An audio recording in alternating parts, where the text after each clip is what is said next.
Hello and welcome to Buncey Cast number 12, and we are back again after the international break with another podcast.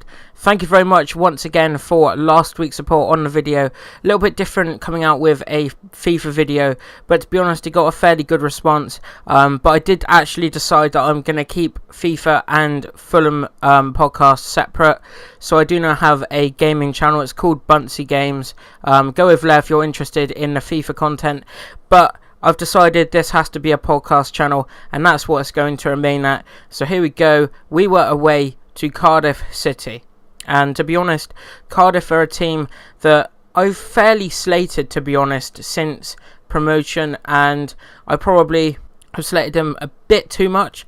To be fair, I hadn't really seen them play too much, but I do know that they play long ball, and their manager doesn't play very nice football, but it has won them games in the past, and to be honest, I'm not even surprised about the result. So it did obviously end Cardiff 4, Fulham 2, and you know, very, very disappointed with that result. I think at the beginning of the season, if there was one game that I thought that we could win, it would be Cardiff City, and to be honest, again, like I said, I'm not even surprised.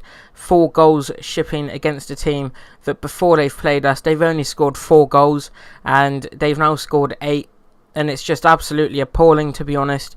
You know, defensively, we were absolutely shambolic. Anyway, starting in goal for us, we had Marcus Bettinelli. We went with a back 4 of Maxime Le Marchand, Tim Ream, Dennis Odoi and Callum Chambers. Midfield 3, John Michael Seri, Kevin McDonald and Stefan Johansson. And a front 3 of Ryan Sessegnon, Alexander Mitrovic and Andre Schürrle. So, individual player performances. Obviously, we went back to the 4-3-3, which was good to see. Individually, Marcus Bettinelli. And to be honest, Betts is a player that week in, week out, I defend, and I say that he deserves to start and he should be our number 1 goalkeeper. But to be honest, yesterday was just absolutely appalling. I mean, his positioning for most of the goals was really out of place, and it wasn't very convincing performance from him. And I know that a player can have a bad week and they can have a bad game, but in all honesty, he hasn't been convincing for a while now, and I can't really defend him to say that he should be starting next week, because as much as I would like that solidity at the back to have a back 4 and goalkeeper that start week in, week out, we can't really do that when we have injuries to our fullbacks and our defence is just absolutely all over the place. So Bettinelli in goal, I don't think is the solution that we're going to have going into next week. To be honest with you, I think that it is now time to try out Sergio Rico in the Premier League. I still am not a massive fan of trying out Fabri again. I think that we've already tried him. It didn't go too well. Yes, his performances weren't, they weren't terrible, but I think that we've already tried him. Let's give Sergio Rico a chance, in my opinion. He's won the Europa League before. He's got experience, he knows how to play, obviously, and I would like to see him in the Premier League now. If we're not going to play Bettinelli, then it's Rico all day long for me. Got nothing against Fabri whatsoever, and I want to make that clear, but if he was in goal, fair play, and I will support him every step of the way, but to be honest, for me, it's got to be Rico, if not Bettinelli. But I do feel that Bettinelli probably looked a little bit unconvincing in that game and should have done a lot better. Moving on to Maxime Le Marchand, and I didn't think he had a terrible game, but a lot of Cardiff fans on Twitter seem to think that he was the weakest point in our side. I'm not sure to what extent I agree with that, but to be honest, again, it wasn't a very convincing performance. We would obviously all prefer Joe Bryan at the left back role, and hopefully he will be back from injury soon. So Maxime Le Marchand, I'm going to give him a 3 out of 10 rating. Moving on to Tim Ream. Tim Ream, again, our back four is all very much the same. Didn't have a very convincing performance whatsoever. Not much more can be said than that, apart from what the hell was he doing. I can't remember which goal it was. I think it was Bobby Reed's goal, actually. What was he doing in the build-up to that? It's just absolutely shocking. So Tim Ream, I'm going to give him a 2.5 out of 10. Moving on to Dennis O'Doy, and to be honest, it was much of the same from O'Doy. He isn't Premier League quality, he probably never will be, but we're going to play him. Slavisa Jokanovic likes him, and we got to get used to it. So Dennis O'Doy, I'm going to give him a 2.5 rating. Moving on to Callum Chambers, and Chambers, when we signed him, was a player that I really wanted to see do well for Fulham. I've always liked him as a player, and it's just been appalling, to be honest. He isn't very good, and that's the best way to put it. I don't get why we've whacked him at right back. I know that we've played him at right back before, but to be honest, it just didn't go well. And next week, I don't even want to see him in the side. I'm hoping that we're going to have players back from injury, because I don't think Callum Chambers should be in that side after that performance. So overall, I'm going to give Callum Chambers a 2.5 out of 10. Moving on to our midfield three, and we did have Jean-Michael Seri, Kevin McDonald, and Stefan Johansson in that midfield, and that was a very interesting midfield going into the game. I didn't think that would be the midfield three we would line up with, but it was, and it didn't work, to put it quite frankly. It was appalling. Jean-Michael Seri, we'll start with him. Average at best, his performance. He had a brilliant start to the season, but ever since then he's been average at best, and again yesterday average at best. Not much more again I can really say apart from that. He is a really good player, and he will blossom into this Fulham side, but that performance, I'm going to give him a 3 out of 10. Moving on to Kevin McDonald, and again, to be honest with you, not much to say. He's clearly not Premier League quality. We've given him his chance. When we've got Anguissa sat on the bench, we shouldn't be playing McDonald, to be honest. Anguissa brings a lot more to this side than he does. That's now been proven. And next week, I definitely want to see Zambo Anguissa over Kevin McDonald. Overall, I'm going to give Kevin McDonald a 3 out of 10 rating. Moving on to Stefan Johansson, and he is another player that really isn't Premier League quality, to be honest. I think coming off the bench, he isn't terrible, but to start him as your starting centre mid, he's not good enough. There's so many faults to his game. Sometimes it can play really well, but his game style just isn't what we need at the moment. And overall, not much more again I can say about him. I'm going to give him a 2 out of 10. I don't think he should be in the side next week. Moving on to the front three, we'll start off with Ryan Sessegnon, and obviously fantastic. Finally, he gets his Premier League goal. It's been a long time coming. He should have scored the other week. He didn't hit the bar, but he finally got his goal, and to be honest, it was a typical Ryan Sessegnon goal. Slotted through nicely, puts it away, and to be honest, he didn't have a terrible performance. Some things could have done a little bit better. I don't think Sessegnon was the shortfall in this Fulham side, so overall I'm going to give Sessegnon a 5 out of 10. Moving on to Aleksandar Mitrovic, and he was much the same as previous weeks really. Gets isolated by the defence, can't really create much because he's very mobile. On his day he's absolutely fantastic. I got nothing against the guy, but yesterday wasn't fantastic. Overall, going to give him a 3 out of 10. And finally, moving on to Andre Schürrle. What a goal he scored. What an absolute banger. But to be honest with you, how many times is he going to shoot outside the box? I know that he scored 2 very nice goals for us now, but the amount of shots he has outside the box when there's better options available, it does take the mix sometimes, but 2 of them have come off. Fantastic to see him getting a goal like that. I think that will probably be up there to win goal of the month, and fair play to him. He's a brilliant player. I still prefer him over Vietto, personally. That's just my opinion. But Andre Schürrle, I'm going to give him a 5 out of 10. So that was my Fulham ratings.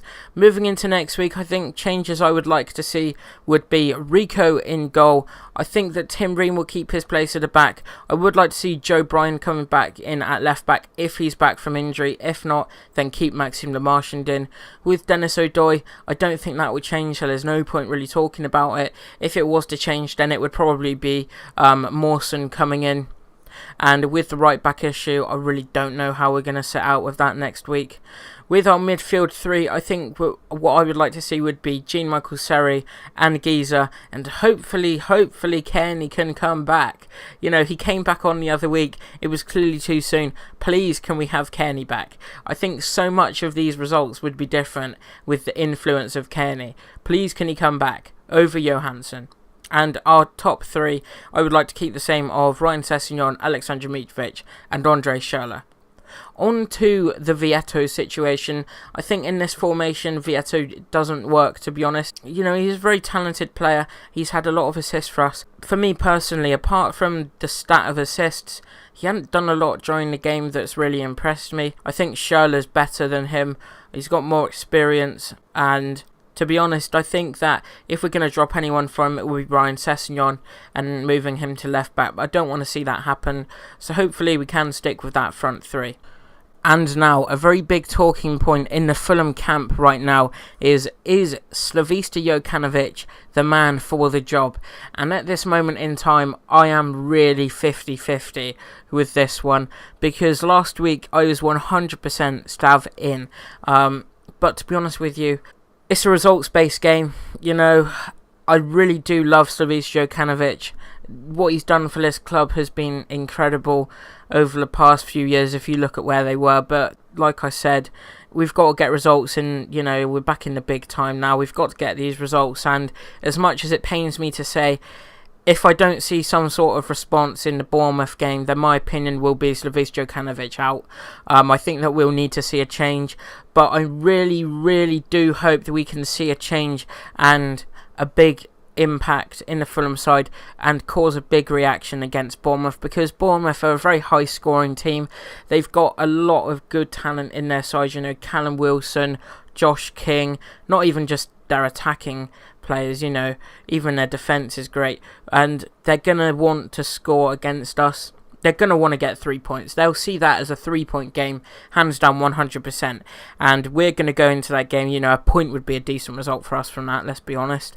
And, if there isn't a reaction and we ship, 3-4 goals again, then, to be honest, tactics clearly aren't working. There's been no inspiration for a reaction. If that was to happen, then, I think it would be time for a change. But, if there was a reaction and there was a glimmer of hope that maybe we were going to change and we ended up beating Bournemouth and we thought that we played really well and we kept a clean sheet, then, keep him in. Keep him in for a little bit longer, see how he does. But I think it's really going to depend on next week, and that's a massive game for Slavista Jokanovic, as much as I like him. Looking at potential managers that could come into the club, there's really not many to me that spark as a manager I'd want in the club at the moment. Big Sam's the one that a lot of people are mentioning. Big Sam, to be honest, he gets sacked so many times. I don't understand this with managers. How do they keep getting jobs?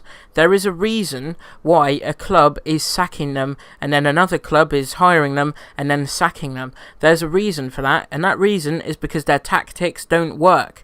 And to be honest with you, I'm not having a rant here about managers, but why, if you're the owner of a club, would you look at a potential candidate that's been sacked in quick succession so many times previously? Why would you see that as a potential candidate? For me, I think there's so much young talent that could be given a chance. Look at Eddie Howe, for example. What he's done with Bournemouth, absolutely fantastic. I know he isn't the youngest, but still fantastic. I think that Eddie Howe can manage anyone and do a good job of it. But looking at managers, Big Sam, he could come in and do a fantastic job for us. He could be amazing. But I can't see that happening, to be honest. I think we should get a manager that maybe needs a chance in the Prem. And I know that it is a results-based game. We can't really afford to give chances to people. But to be honest, I just hope that if we get rid of Jokanovic, it has to be the right appointment. And I can't stress that enough. We can't make a stupid appointment in the club, because it's only going to go one way. It's either going to work fantastic, or what will probably happen is it won't work at all, and we'll be in the same situation we were before, probably watching even poorer football. But to be honest, I hope it doesn't come to that. I really hope that Slavista Jokanovic can cause some sort of reaction, because I really don't know what he's done during that international break defensively wise, in training. We're all over the place. It's just absolutely shambolic, watching that. You defend this club so much that, we're going to stay up. We're not going to be in a relegation battle at all. We're going to be perfectly fine. But when you're watching performances like this, we have to accept now we're probably going to be in the relegation battle if things don't change. I would like to know what your opinion is on how we're doing at the moment. Let me know in the comments down below. I'd love to hear from you. And let me know, is Slavisa Jokanovic the man for the job? Yes or no? Do you think that if we cause a reaction next week and get the result, that we should keep him in further weeks? Or do you think that if we're going to change, then we should do it sooner rather than later? Let me know in the comments down below. And that is just about it for this week on the podcast. I've said all there is to say.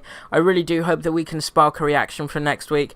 I'm sorry if it seems like I've been a bit down on the club. I love this football club. I think we will be fine personally, but things need to change sooner rather than later. Otherwise it's going to be a very nervy end to the season. I know we're only in October, but to be honest, things need to change, and they need to change now. Thank you very much for listening, and goodbye for now.